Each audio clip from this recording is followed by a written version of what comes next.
Les 25e Jeux franco-canadiens de la communication vous présentent, dans le cadre de l'épreuve Bulletin de nouvelles, vos informations régionales, en direct de Montréal. Bonsoir, ici François-Xavier Bénard et bienvenue à votre téléjournal de 18h. Le premier ministre François Legault s'est adressé à la population québécoise un peu plus tôt et a donné le feu vert pour aller de l'avant avec l'allègement partiel des mesures sanitaires prévues pour le 28 mai. On rejoint notre journaliste Noémie Forcier pour nous révéler les détails du point de presse. Alors Noémie, peut-on finalement dire que la tendance est bonne? Tout à fait. Alors, par conséquent, dès vendredi, les terrasses des restaurants pourront rouvrir à la grandeur de la province. Ce sera aussi la fin du couvre-feu pour l'ensemble du Québec et les rassemblements extérieurs seront permis dans les cours et autres terrains privés pour un maximum de 8 personnes provenant de différentes adresses et de 2 résidences différentes. Une très bonne nouvelle, et ce n'est pas la seule, Noémie. Le gouvernement a annoncé que plusieurs régions passeront en zone orange à partir du 31 mai. Qu'est-ce que ça implique exactement?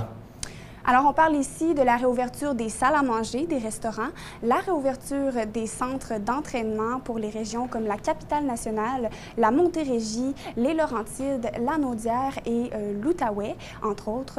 Alors, pour ce qui est des habitants de Montréal et de Laval, ils devront prendre leur mal en patience. Ces 2 régions resteront en zone rouge au moins jusqu'au 7 juin. Et puis là, si tout se passe bien, dis-je, elles passeront en zone orange. Et pour ce qui est de l'état d'urgence sanitaire, ce sera maintenu jusqu'à la fin août. Et puis, François Legault, en fait, souhaite que tout le monde ait sa 2e dose avant de lever l'urgence. D'ailleurs, le gouvernement souhaite devancer la vaccination pour cette 2e dose. C'est ça, Noémie? Oui, exactement. Alors, durant le point de presse un peu plus tôt, le ministre de la Santé, Christian Dubé, a fait savoir que le système Clic Santé, duquel les Québécois peuvent prendre rendez-vous pour se faire vacciner, sera modifié afin que les premiers rendez-vous, dis-je, pour prendre la 2e dose du vaccin soient devancés. Alors, l'objectif est de ramener tous les doses prévues pour septembre à la fin août, donc 31 août environ. Et plus de détails, en fait, seront donnés lors d'un point de presse ce jeudi. Des bonnes nouvelles qui s'agencent très bien avec la chaude journée d'aujourd'hui. Merci beaucoup, Noémie. Je vous en prie, François-Xavier. Dans la même optique, il faut remonter jusqu'à la mi-septembre pour retrouver un taux aussi bas de cas de COVID-19 dans la province, alors qu'aujourd'hui, on recense 346 nouveaux diagnostics, 6 décès supplémentaires depuis le 18 mai et aucun dans les dernières 24 heures. Et Québec a livré près de 6 millions de doses de vaccins jusqu'à présent. C'est plus de 62 % de la population qui a maintenant reçu une première dose de COVID-19. Le propriétaire du Mecca Fitness Gym de Québec refuse de porter entièrement le chapeau pour l'importante éclosion de COVID-19 survenue dans son établissement le printemps dernier. Le propriétaire du centre d'entraînement déplore avoir été dépeint comme un criminel et un être même irresponsable. Rappelons que durant des mois, Daniel Marino a négligé le port du masque et la distanciation sociale dans son gym selon plusieurs clients. Et selon la santé publique, son établissement est au cœur d'une éclosion liée à plus de 500 cas primaires ou secondaires de la COVID-19. Cet après-midi, le ministre des Transports, François Bonnardel, a annoncé la mise en place d'un plan de réparation afin de rouvrir graduellement le pont de l'Île aux Tourtes, qui est fermé maintenant depuis le 19 mai. Vincent Chevary est avec nous pour nous éclairer sur la situation. On parle ici, Vincent, d'un plan qui s'échelonne sur 3 semaines. Effectivement, le ministre Bonnardel mentionne qu'une voie devrait rouvrir dans chaque direction dès lundi prochain, le 31 mai. Puis, le 7 juin, on rouvrira une 3e voie en alternance selon l'heure de pointe. On se retrouvera avec 2 voies ouvertes dans chaque direction selon... Dès le 14 juin, pardon.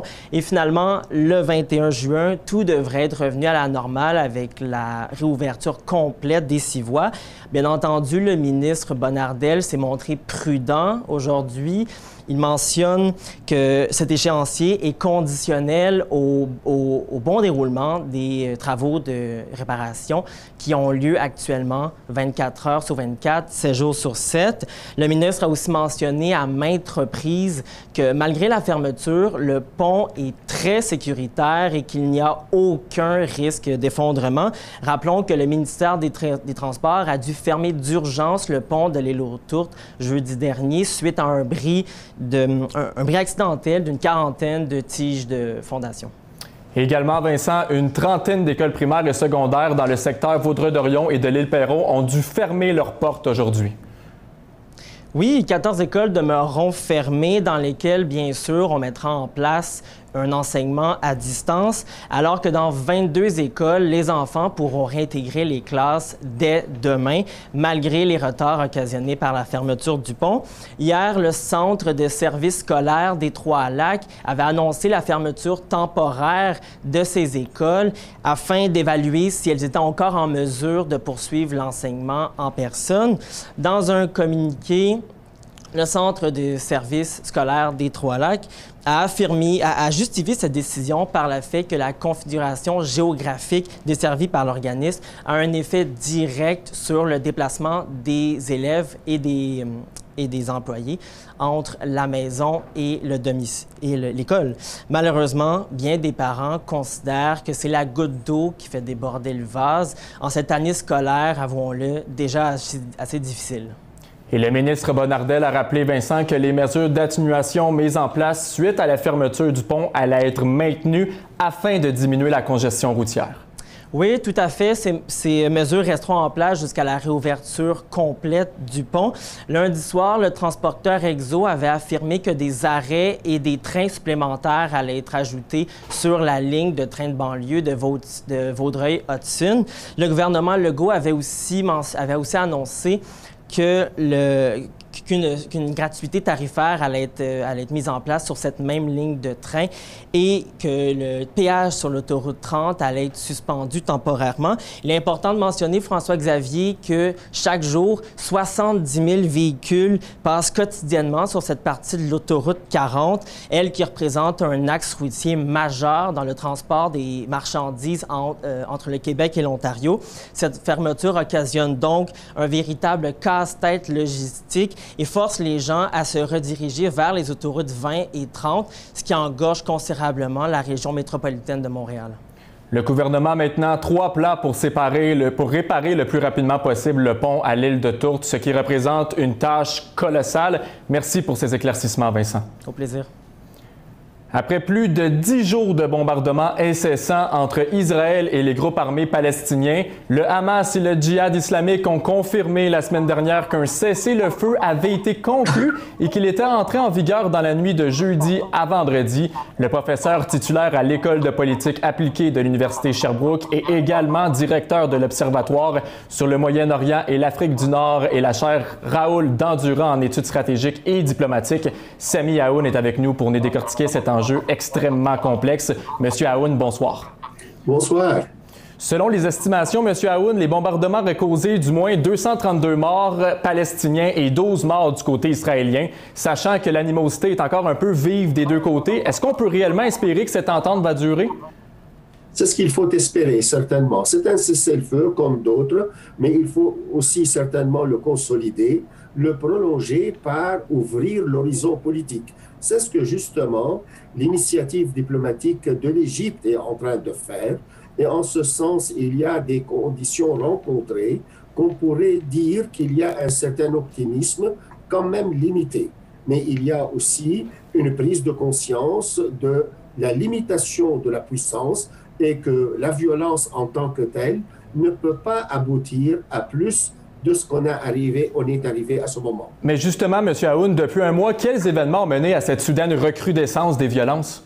C'est un cumul de frustration, d'un problème, d'un conflit existentiel entre deux peuples, deux représentations de ce peuple qui n'arrivent pas à vraiment asseoir leur relation sur une vision politique, consensuelle et quand même non violente. Alors, en ce sens, il y a eu un événement direct qui est celui d'un quartier à côté de Jérusalem, connu du quartier Al-Jarrah, où des familles palestiniennes qui logeaient dans des maisons juives ont été, par la police et par un gouvernement, qu'on leur demande de quitter les lieux. Mais à ce moment, le Hamas s'est invité par ces bombardements. Je comprends très bien, M. Aoun, et on se souvient il y a quelques mois qu'un contrat de vente d'armes de plus de 700 millions de dollars quand même américains avait été conclu entre les États-Unis et Israël. Est-ce que cette aide financière n'est pas une forme d'hypocrisie, considérant que la force de frappe israélienne est supérieure quand même à celle de Palestine, comme c'est le cas entre autres avec le bouclier antimissile? Peut-être le terme hypocrisie n'est pas si approprié dans les circonstances, puisque ce sont deux alliés de grande allure stratégique entre les États-Unis et Israël depuis longtemps. Et leur relation est plus approfondie que ce contrat d'armes ou d'autres. Et aussi parce que l'ennemi, dans ce sens, la faction de Hamas, est considérée par les États-Unis, comme dans toutes les démocraties occidentales, comme un groupe terroriste. Alors, il n'y a pas question d'hypocrisie, mais c'est presque dans la routine de consolider le rapport de force en faveur d'Israël, toujours par rapport à ses voisins. Sami Aoun, professeur à l'École de politique appliquée de l'Université de Sherbrooke, merci beaucoup pour votre temps ce soir. Je vous en prie. Au sport maintenant avec Alex Charbonneau, le Canadien va tenter de revenir et de se reprendre de cette défaite quand même hier soir contre les Maple Leafs. Oui, il faut se rappeler une défaite de 2-1 face aux Maple Leafs. Les gros canons des Maple Leafs qui ont été arrêtés un peu par le Canadien de Montréal, mais par contre, Montréal ne semble pas capable de trouver le fond du filet. La muraille Jack Campbell qui joue très très bien depuis le début des séries éliminatoires. Et il va falloir continuer de museler l'attaque des Maple Leafs de Toronto. Par contre, un des meilleurs joueurs défensifs du Canadien, Artturi Lehkonen, va devoir s'absenter. Du moins, on ne sait pas, c'est un cas incertain. Et on va voir qu'est-ce qui arrive. Mais là, pour l'instant, c'est 3 joueurs qui sont incertains. On pense à Jake Evans, Eric Staal. On pense aussi maintenant à Artturi Lehkonen. On va voir d'ici la sortie des alignements de départ pour chaque équipe. Mais pour l'instant, tout ce qu'on sait, c'est que le match du Canadien aura lieu au Centre Bell ce soir à 19h.